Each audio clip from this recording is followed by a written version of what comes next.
During an interview, we ask questions to develop investigative information. But during the interrogation now, we're going to make statements for the purpose of obtaining an admission of guilt.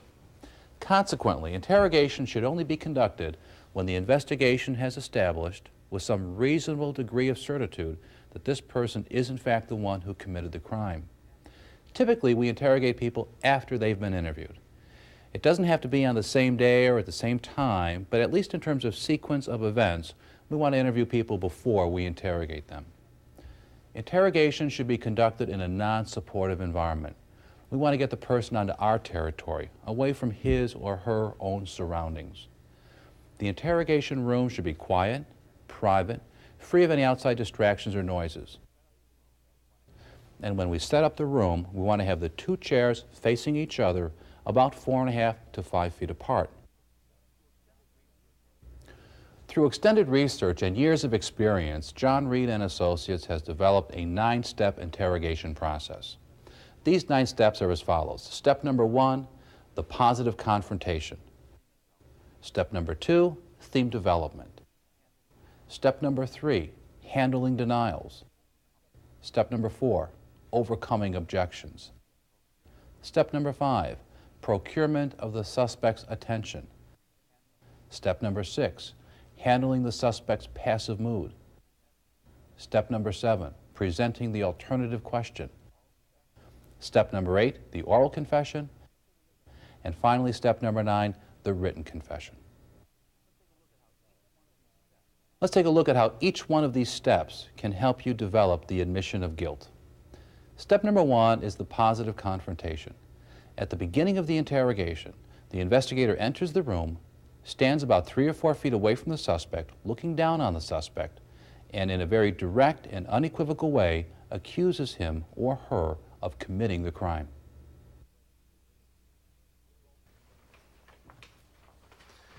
Vinny, the results of the investigation at this point clearly tell us that you were the one that cut Joe the other night over at Blondie's bar. Oh man, that's bullshit. Hey, wait a minute now. Let's sit down and try to work this thing out. Following the accusation, the investigator should sit down and begin step number 2, theme development. During the theme, we offer to the suspect psychological justification for the commission of the crime. We don't legally justify it, but we offer him a moral excuse that will minimize or justify, in his own mind, committing the crime. And this should be done in a monologue format. And you don't. You've never had any trouble. You don't even have a speeding ticket. You work full-time. You're trying to make an honest living. And what that tells me is you're not a bad person. You're not the kind of person going around looking for trouble or looking for fights. You know, the other thing I wanted to tell you is in 13 years of being a cop, I've learned a couple things about people that go to bars. And that is there's 2 types. The first one is like you. You go into the bar, you're going to meet some friends, you're going to have some beers, kick back a little bit and just relax. And you never cause any problems. And the other are the people that go there looking for trouble and looking to rip people off. I didn't go there looking for trouble. Wait a minute. But Joe was. Joe's a hustler. He's been in different bars, he's causing problems, and he's getting into fights wherever the guy goes. Now, you know, the other thing I've learned during this time as a cop is that when these things happen in the bars, they're never planned. You know, people are sitting around, they're having a couple of beers, and all of a sudden, here comes Mr. Troublemaker. Says some smart comment about their wife or their girlfriend, and boom, it happens. It's not something that's planned, but it's spur of the moment. You know, you went there that night to have a good time. That's right. I went there to have a good time. Right. And that says a lot about you. What it tells me is what happened that night, you didn't plan to have it happen.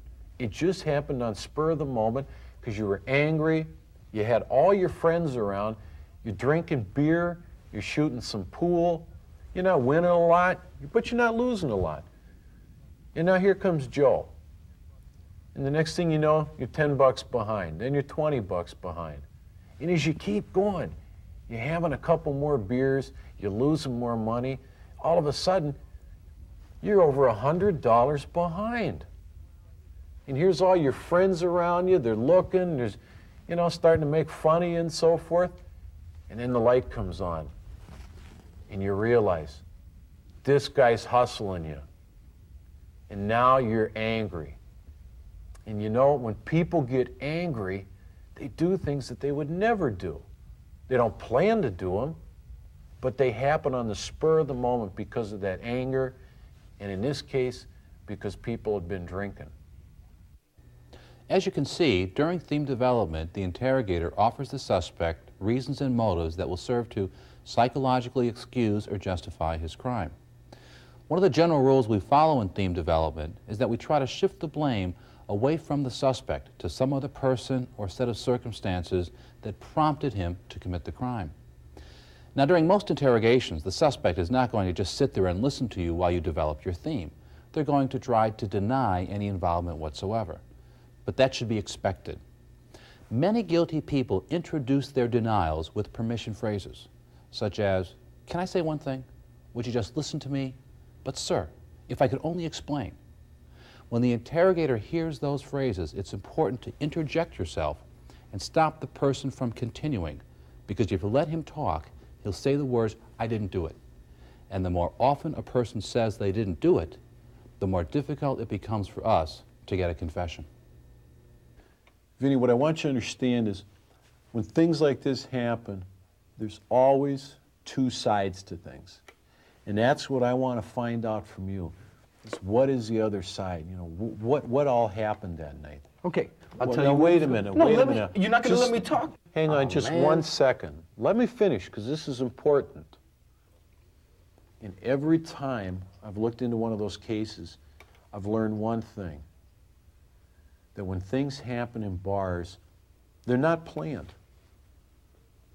What they are is they're spur of the moment. Somebody goes in, they have a couple too many cocktails. Next thing you know, somebody makes a wisecrack, and bang, something happens. Hey, you mind if I just say just? I'll You mind be if I just finished say? in just a second. Just hang on.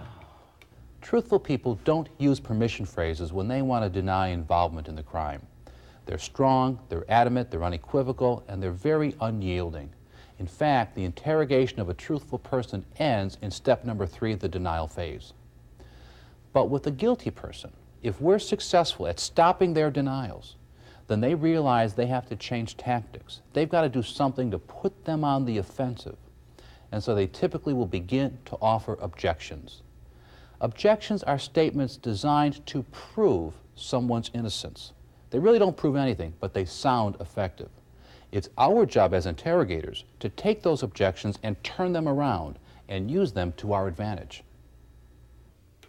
And I know you went in the bar that night, and you met some friends, and you're just in there to have a good time, because you're a decent person. And all of a sudden, here's Joe coming up to you, and he's saying, "Hey, come on, let's shoot some pool."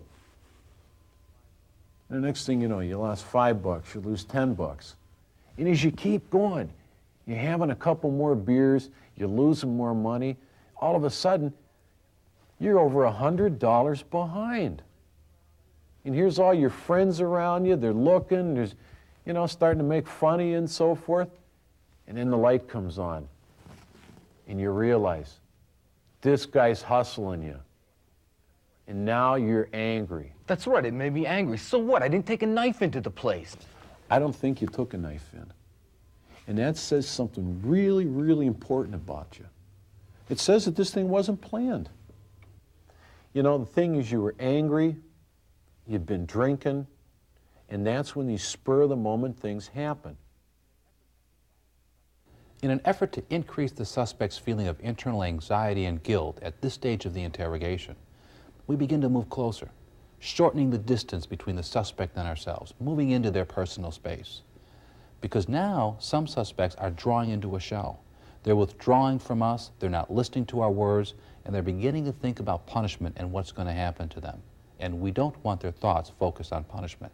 So we move closer. We show understanding, sympathy, and compassion. And at the same time now, when we get the suspect's attention back to us, we begin to focus the theme down to the 1 or 2 sentences that are going to be the core of the alternative question, where we're going to give the subject basically a good and a bad reason for committing the crime? This is the question we're going to ask that gets us the first admission of guilt. You know, Vinny, when people are angry, they do things they would never do if they weren't. You know, I yell at my wife when I get angry, and I never should do that because it's not her fault.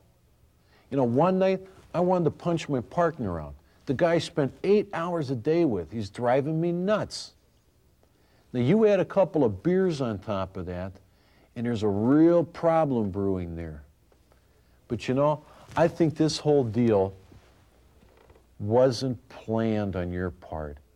I think it was just spur of the moment, because I don't think you're that kind of guy. When the suspect is ready to confess, we've got to make it easy on them. We can't say to them, what happened? Why did you do it? Tell me about it. That requires too much effort on their part. So we need to give them a question that they can answer with just one word. And this is the alternative question. In the alternative question, we present to the suspect two reasons for committing the crime, a good reason and a bad reason. Whichever one he chooses, he's admitting he did it. For example, did you plan this thing out, or did it just happen on the spur of the moment? Or, in another case, was this your idea, or did your buddy talk you into it? Whichever side he picks, he's admitting he did it. So let's see how the alternative question was used in the interrogation of Vinny. And all that was anger speaking. And you know, you put a couple of beers on top of that, and there's a real problem there. Vinny, did you plan this thing, or was it just spur of the moment? You didn't plan it out, did you? Was it just spur of the moment, Vinny? Wasn't it just the spur of the moment, Vinny, and not planned? Just the spur of the moment. You didn't plan this, did you? Just spur of the moment, Vinny, wasn't it? Wasn't that the case? Once the suspect accepts the alternative, we now have the first admission of guilt, but we need to develop those details. The first thing we want to say is a statement of reinforcement to the suspect to basically congratulate him on confessing. Vinny, did you plan this thing, or was it just spur of the moment? Was it just spur of the moment, Vinny? You didn't plan it out, did you? Wasn't it just spur of the moment? I didn't plan nothing. That's what I thought all along. I'm glad to hear that, because that says a lot about you. That's really important. Now, where did the knife come from? Did a friend give it to you, or did you pick it up off of one of the tables? I got it from a friend. You got it from a friend. How much money did you get from Joe? I took my money and I took his wallet. Took his money and you took the wallet. Okay. How did you get out of the bar? I just took out the back door. And where's that wallet and that money right now? It's at home. It's at home. And the knife's there also? Yes. After the suspect has verbally confessed and given us details of the crime only the guilty person could know, then we move into step number 9, which is the written confession. We need to take that verbal statement and get it down into a written document. Now, this might be a document the suspect writes in his own handwriting. It could be a statement written by the investigator that the suspect reads and signs. It could be tape recorded or video recorded. Any and all are legally acceptable. In summarizing the 9 steps of interrogation, there's a couple things to review or to emphasize. Step number 2 and step number 7 are the most essential and important steps of the interrogation process. Our number 1 job as interrogators is to give the suspect psychological justification for committing the crime. Number 2, when the suspect is ready to confess, we can't just ask them what happened. We need to use the alternative question in which we suggest to the suspect a good reason and a bad reason so that we make it easy for them to accept the good reason and make that first admission of guilt. Summarizing what we've looked at in these 4 tapes, it's important to focus on a couple of points. During the psychology of interviewing, we emphasized a couple of things. separating witnesses from each other to get independent stories, talking to people in a non-accusatory manner, asking open-ended questions. Whenever we interview a witness, a victim, or a suspect, we want to pay careful attention to both the verbal and nonverbal behavior they display, because that can give us a great deal of insight into their possible innocence or probable guilt. And finally, when we interrogate people, the most important job we have as investigators is to give the suspect psychological justification for the commission of the crime. That's going to substantially increase our ability to get confessions from the guilty.